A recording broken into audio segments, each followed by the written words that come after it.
अस्सलाम वालेकुम viewers, this is mask founder of askmas.com।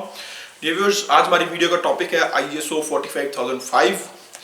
Basically ISO 45005 जो है वो occupational health and safety management general guidelines for safe working during covid pandemic. अभी जो global pandemic आया है, एक बीमारी आई है कोविड-19 के नाम से, और उसने पूरी दुनिया को अपने इम्पेक्ट किया है। तो उससे उसी general guidelines, safe working guidelines क्या है एट वर्क प्लेस, तो उसको हम क्विकली रिव्यू करेंगे। इस शॉर्ट वीडियो में हम सिर्फ इस स्टैंडर्ड की जो है कंटेंट्स को अभी देखते हैं, देन हम हर क्लॉज के अगेंस्ट सेपरेट वीडियो बनाएंगे और उसको पब्लिश करेंगे। तो क्विक रिव्यू करते हैं, ओवरव्यू लेते हैं कि बेसिकली ये स्टैंडर्ड क्या कह रहा है। तो इस स्टैंडर्ड की जो है टोटल 14 क्लॉजेज हैं और देन 2 एनेक्सचर्स इसके साथ अटैच है।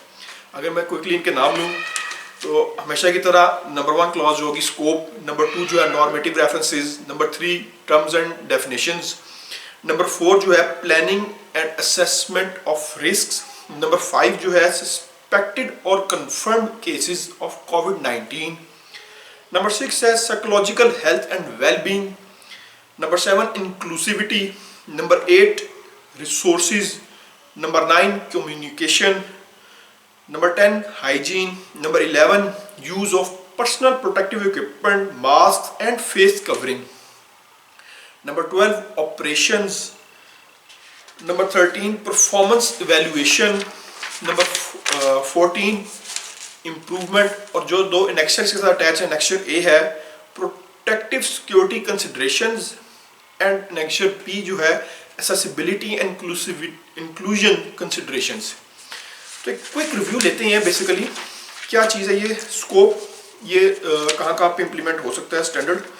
तो स्कोप में ये 4 पॉइंट्स थे जो जिनको मेंशन करते हैं। This document gives guidelines to for organisation on how to manage the risk arising from the कोविड-19 to protect workers health related health safety and wellbeing. This document is applicable on all types of organisations including those that have been operating throughout the pandemic, that are resuming or planning to resume operations after pandemic, that are occupying workplaces that have been fully or partially closed, यानी fully या partially closed होने के बाद जो दोबारा reopen हो रही हैं, ऑक्यूपाई हो रही हैं जो जगह, and are planning are new and plan to operate for the first time, यानी जो फर्स्ट टाइम जो ऑर्गेनाइजेशन स्टार्ट हो रही है आफ्टर पैंडेमिक, वो भी इसके ऊपर वो जो उस स्कोप में कवर हो रही है। नॉर्मेटिव रेफरेंसेस नहीं दी हुई, टर्म्स एंड डेफिनेशन डेफिनेटली हम सेपरेट वीडियो बनाएंगे इसके ऊपर, और बाकी जो क्लॉजेस उसको क्विकली अगर हम नज़र मारें डिटेल वीडियो से पहले ताकि आपको पता चल जाए कि कितनी इंटरेस्टिंग है ये। क्लॉज नंबर 4 जो है 4 planning and assessment of risk से है। इसके अंदर वर्क प्लेसेस को बड़ा डिटेल में डिस्कस किया है, जिसमें physical work places, working from home यानी वर्किंग फ्रॉम होम की क्या गाइडलाइंस होंगी, working in other people home, दूसरे लोगों के आप घर के काम कर रहे हैं जैसे मेड्स होती हैं, और हो सकता है किसी ने रिमोट लोकेशन बनाई हो अपने घर में काम करने के लिए, बिजनेस कंटिन्यूटी प्लान के पॉइंट ऑफ व्यू से अल्टरनेट लोकेशन अरेंज की हो तो उसकी क्या गाइडलाइंस हैं, वर्किंग इन मल्टीपल लोकेशंस या मोबाइल वर्क प्लेसेस, तो वो भी इसमें कवर हो रही है। वहाँ की सेफ्टी गाइडलाइंस क्या कहती हैं। इमरजेंसी प्रिपेयरनेस रिस्पॉन्स को इसमें डिस्कस किया गया, and then planning for changes to restrictions, ये बड़ा इंपॉर्टेंट है। रिस्ट्रिक्शंस जो इम्पोज की गई हैं फ्रॉम लोकल गवर्नमेंट या इंटरनेशनल जो है आपकी अथॉरिटीज़, उनमें कितना चेंज आ रहा है और वक्त के साथ साथ उनमें क्या एडिशन हो रही है या क्या डिलीशन हो रही है, उसको भी फोकस करें और उसको भी प्लानिंग का पार्ट बनाएं। हो सकता है जो चीज़ आज जिसकी रिस्ट्रिक्शन आज इम्पोज की गई है परसों वो लिफ्ट कर ली जाए, तो you have to continue review those restriction. Clause number 5 जिस तरह है सस्पेक्टेड और कंफर्म्ड केसेस, इसमें managing illness in work place, managing illness of workers at home, यानी जो आपके लोग आपकी काम कर रहे हैं, आपकी वर्कफोर्स घरों से काम कर रही है, अगर वो बीमार हो जाए तो उनको कैसे मैनेज करना है। Testing, contact tracing and quarantine, उनको क्वारंटीन कैसे करना है, उनका टेस्टिंग की क्या आपने बेसिक रिक्वायरमेंट्स को फुलफिल करना है और उनको कैसे मैनेज करना है, इंश्योर करना है, और वर्कर के साथ कंटिन्यूसली कम्युनिकेट भी करते रहना है, उसको समझाते भी रहना है कि कैसे रिपोर्ट करे, क्या ना करे, किसको मिले क्या ना करे, क्वारंटीन करे तो उसमें क्या चीज़ें फोकस करें, उसकी रिस्क असेसमेंट भी, उसकी प्लानिंग, ये सारे इसमें कवर हो रहा है। नंबर 6 जो क्लॉज है वो साइकोलॉजिकल हेल्थ एंड वेलबींग, बड़ा इंपॉर्टेंट है और बड़ा अच्छा किया उन्होंने इस चीज़ को इंक्लूड किया। मेंटल हेल्थ को भी ये फोकस कर रहा है। जब ग्लोबल पैंडेमिक आया ये कोविड-19 का, तो इसने लोगों को मेंटल स्ट्रेस से भी दो चार किया है, तो ये उसको भी फोकस कर रहा है। जैसे मैं इसकी एक स्टेटमेंट पढ़ के सुनाता हूँ, उसको एक स्टेटमेंट डिटेल में नहीं पढ़ेंगे। The organization should establish processes to manage the impact of pandemic on workers' psychological health and well-being. Psychological health and well-being can be affected by the worker hazards. Uncertainty जैसे raise हो गई, उसको उन्होंने discuss किया है कि पता नहीं जॉब रहेगी कि नहीं रहेगी, कितनी देर चलेगा, और अगर उनका कोई रिलेटिव या क्लोज रिलेटिव या कोई फ्रेंड बीमार हो जाए या डेथ हो जाए, उधर जाना नहीं जाना, अगर जाना तो कैसे प्रोटोकॉल्स होंगे, और वो मैं किसी को बताऊं या ना बताऊं, रिपोर्ट करूँ तो ये सारे मेंटल स्ट्रेस से रिलेटेड थे। Very good. इंक्लूसिविटी, अब किन चीज़ों को स्पेशली इन्होंने इंक्लूड किया है। रेलेवेंट इंटरेस्टेड पार्टीज, यानी जो भी आप प्लानिंग करेंगे इस स्टैंडर्ड की बेस पे, तो आपने रेलेवेंट इंटरेस्टेड पार्टीज यानी अपने स्टेक होल्डर्स को और उनकी रिक्वायरमेंट्स को, उनकी नीड्स एंड एक्सपेक्टेशंस को भी मद्देनजर रखना है। रिसोर्सेज, डेफिनेटली रिसोर्सेज आपने कैसे अरेंज करनी है, घर में काम कर रही है आपकी टीम तो उसके कैसे रिसोर्सेज अरेंज करने हैं, पीपी कैसे करनी है, सैनिटाइजेशन के रिसोर्सेज कैसे करने हैं, हाइजीन के कैसे करनी है, इफ़ वर्कर फेल इल उसको ट्रांसपोर्ट करनी, यानी उसको लेके जाना वर्क प्लेस से हॉस्पिटल, उसकी रिसोर्सेज कैसे अरेंज करने हैं, ये सारी चीज़ इसमें कवर हो रही हैं। कम्युनिकेशन के पॉइंट ऑफ व्यू से कि लोग अपने वर्कर्स को आप कैसे बताएंगे कि कौन सी चीज़ें फुलफिल की जाएँ, कौन से स्टेप्स लिए जाएँ, कौन से सेफ्टी मेजर्स लिए जाएँ, कौन से प्रिकॉशनरी मेजर्स लिए जाएँ।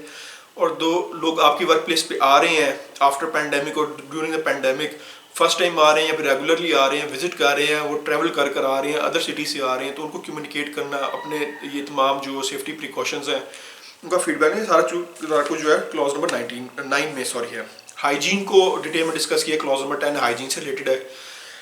Clause number 11 use of personal protective equipments, mask and face covering, जहाँ पे इसमें यूजेज, स्टोरेज एंड डिस्पोजल तीनों चीज़ों की गाइडलाइंस को डिस्कस किया गया है।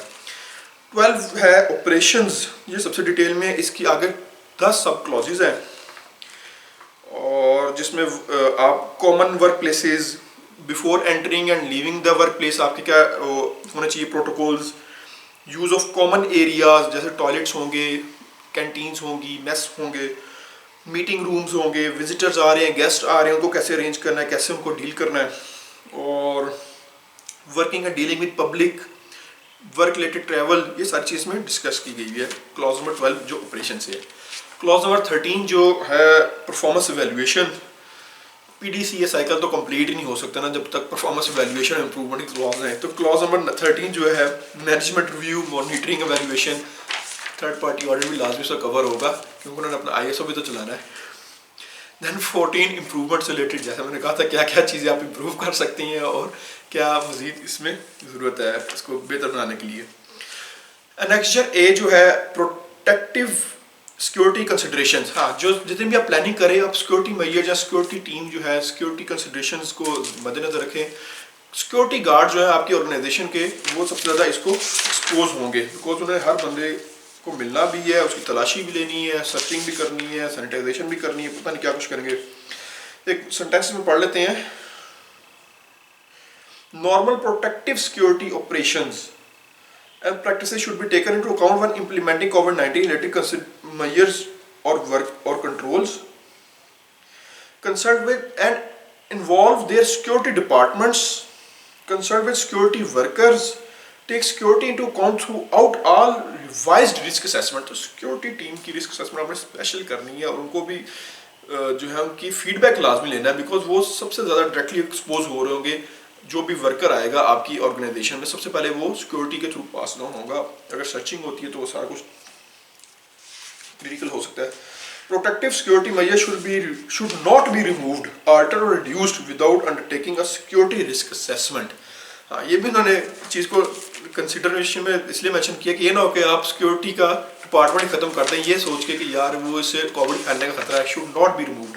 इस तरह जो एक्चर बी है एक्सेसिबिलिटी एंड इंक्लूजन कंसिडरेशंस, तो इसमें आपने स्पेशल चीज़ों को, स्पेशल कंसिडरेशंस का कुछ उन्होंने जिक्र किया है। अगर आपकी वर्क प्लेस पे कोई डिसेबल पर्सन है, अंधा है, बहरा है, गूंगा है या फिर कोई अदर फिजिकल डिसेबिलिटी है, तो उनके लिए क्या उनको भी कंसिडर करें अपनी तमाम प्लानिंग में, पार्किंग फैसिलिटीज़ को करें, ड्रॉप लेन्स को कंसिडर करें। डेफिनेटली जब ये स्मार्ट लॉकडाउन लगेगा या डिफरेंट चीज़ें जो है प्रिकॉशनरी मेजर्स की इम्प्लीमेंट होगी तो ट्रैवलिंग टाइम बढ़ जाएगा, एरियाज़ क्लोज होंगे, तो इन चीज़ों को भी कंसिडर करें आप अपनी प्लानिंग में, इम्प्लीमेंटेशन में, ऑपरेशंस के अंदर। तो ये ना कुछ चीज़ों को मेंशन किया है, इसको हम डिटेल में डिस्कस करेंगे। तो ये था एक क्विक ओवरव्यू ISO 45005 जो कि हैं general guidelines for safe working during the covid pandemic. अब हम इसके बाद बनाएंगे clause by clause separate video और इंशाल्लाह वो अपने चैनल पे अपलोड करेंगे। हमारा चैनल देखते रहिए, सब्सक्राइब कीजिए www.youtube.com/c/mazkhwaja MAAZKHAWAJA। डिटेल वीडियो के साथ दोबारा हाजिर होंगे, तब तक के लिए अल्लाह हाफिज़, बाय बाय, टेक केयर।